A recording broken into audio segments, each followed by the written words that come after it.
an event that brings terrible loss, lasting distress, or severe affliction. A disaster. Basically, her preparation first focuses on the list that NSF gives out. So we go out and look up meanings of those words. Well, it's basically the words that I'm like having a hard time with, so then I write them so I can just like look at them whenever I have time and kind of memorize the spelling. Calamity. Right. C-A-L-A-M-I-T-Y,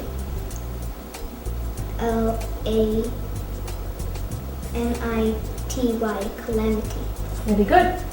I think she's always been competitive, but I think her confidence level has gone up in front of audience.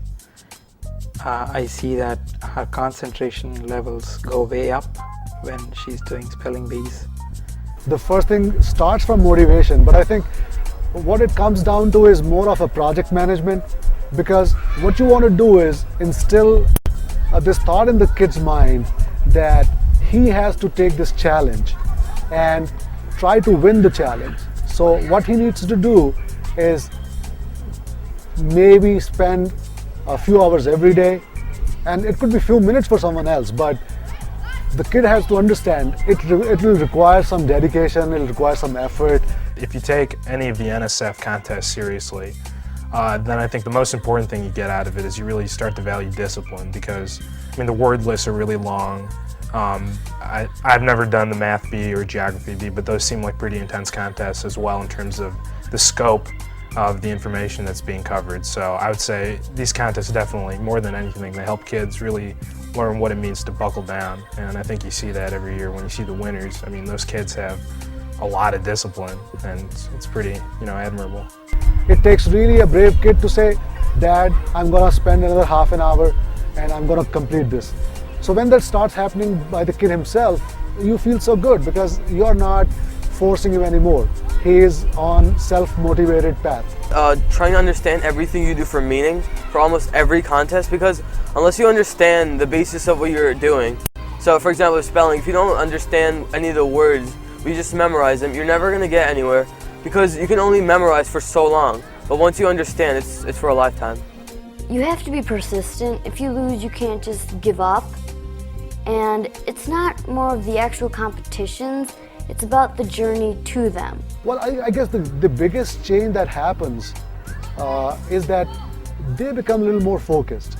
They get to understand a little bit more about how other kids are. Sometimes you think, oh, I'm very competitive, the other guys are not. But as soon as you go into the contest, you see, oh my God, there are so many kids who have the same energy, same dedication. I like to learn, but I'm really competitive. So, like even in sports, it's not just like learning. I like to compete a lot. Well, I like to go there and compete. I'm just a natural competitor. Isagoge. I-S-A-G-O-G-E.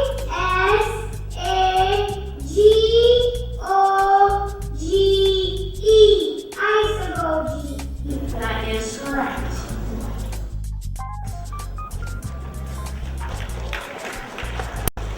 Well, I think it's very trite to say that every contestant is a winner, but I actually think that that is very true, especially for the North-South Foundation contest.